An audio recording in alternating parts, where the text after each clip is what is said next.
ngon ạ. À ngon hả? Bắp là nó giòn đúng không? Dạ.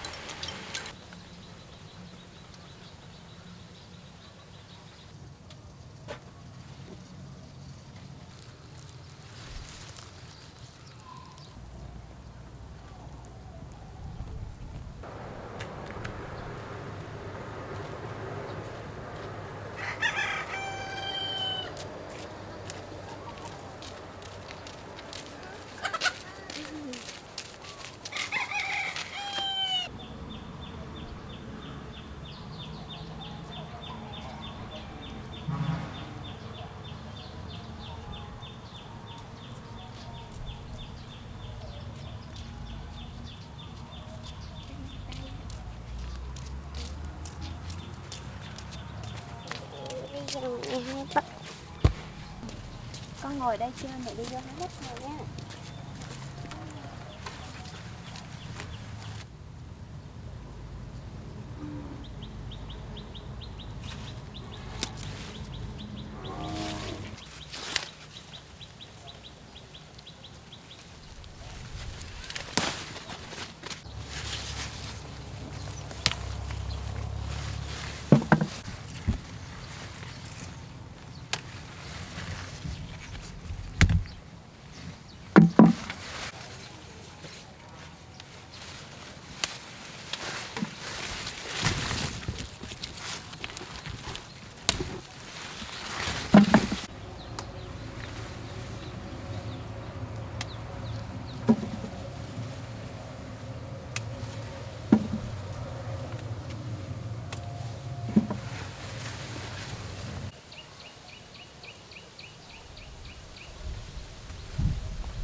mình ra về thôi.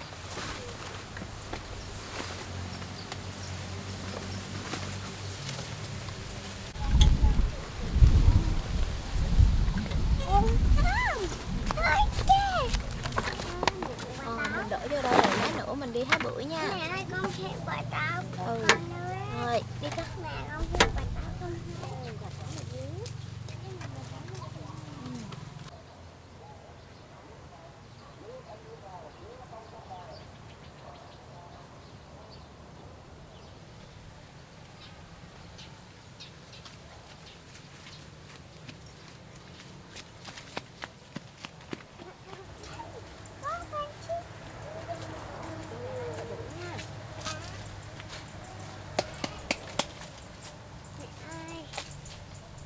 Có một quả bưởi nè đây nè. Tới ăn bưởi này con. Dạ.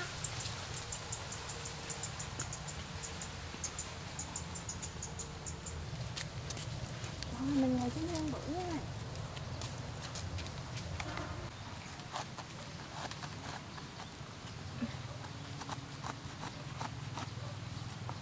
Mẹ ơi bưởi hồng đó mẹ ơi. À, bưởi hồng hả con? Dạ. Bưởi này là bưởi sạch cho nên nó rất là ngon luôn đó.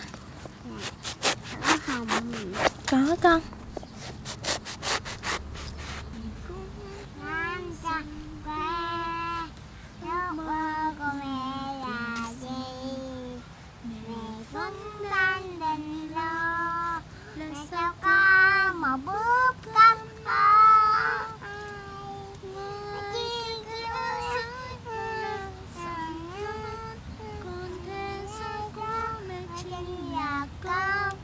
Là niềm vui của con, là ngôi nhà, là gia đình.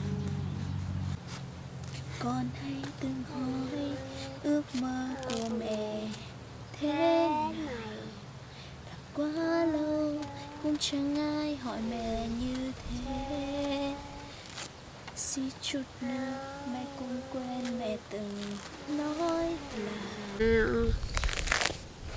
mẹ cúng bánh về quê mẹ là mẹ cúng bánh về quê mẹ cúng bánh bình do lần sau có một bữa cơm no người kia.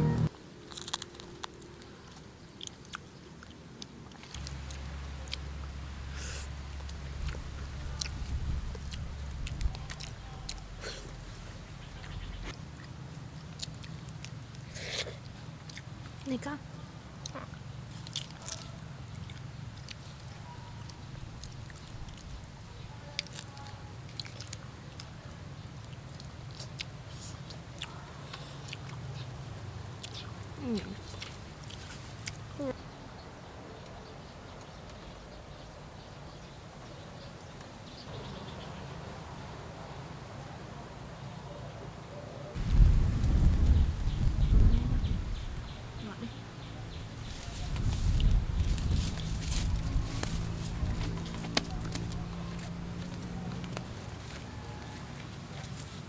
Lên con.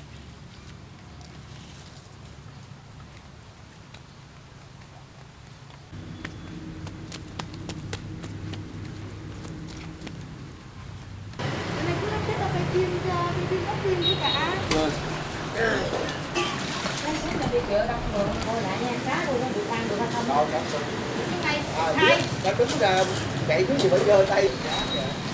Đó là tiêu đề là 6 giúp. Ở đây nó hàng nhỏ nhỏ này.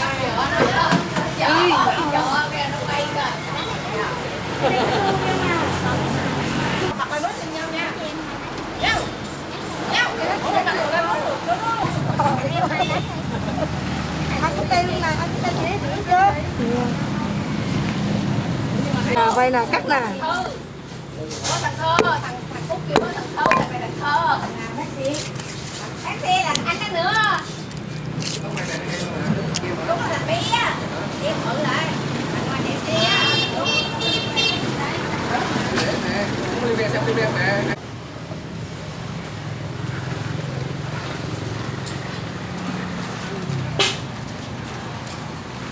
Lấy cho con 10.000 gì đó. Đấy cô bé. lên điện thoại nó hỏi gì hỏi đó đó. Nhung family sống muốn miền Nam. Này cô mở cô coi điện thoại hả? Đừng có lấy gì con? Dạ đừng lấy miếng đầu mắt.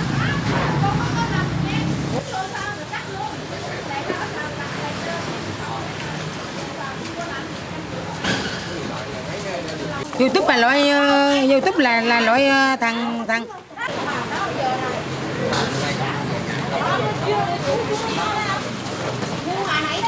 Hai mày đi chợ tiếp nha. bà này thì cái nãy người ta xấu với cái gì ta tạ đang tạ chén trong làm đang cá kìa.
Gì gì đây, đó gì đây.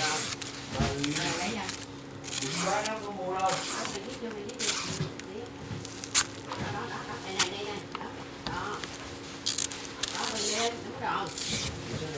Vậy?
con mời cả nhà ăn cơm. Cho tất cả nha.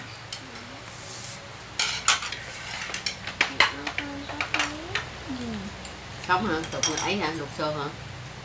Sống. Nãy gò bắp nè. Sống. Giòn như rau sống à.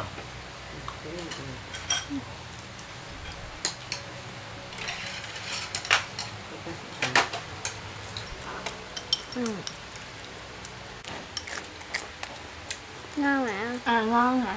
Bắp này nó giòn đúng không? Dạ.